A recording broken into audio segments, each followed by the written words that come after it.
Hey guys, Chris from Steeda here, and today we're going to tell you how to align your trunk on your S550.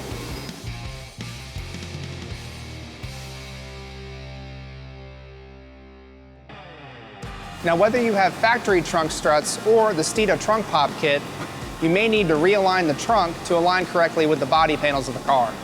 So what you want to do is grab a 10mm socket or a ratchet wrench and find these two bolts here on the side of the trunk that needs alignment. Take this front bolt out all the way and use a plastic pry bar tool to break the bracket loose from the body of the car. Once you have things broken free, go ahead and put that front bolt back in, align as necessary, tighten everything up, carefully close your trunk, make sure everything looks good.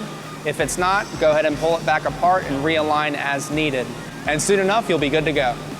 Thank you for watching. If you want to see more cool Mustang and Ford content, go ahead and subscribe to our YouTube channel, follow us on Instagram, and don't forget the most important thing, speed matters.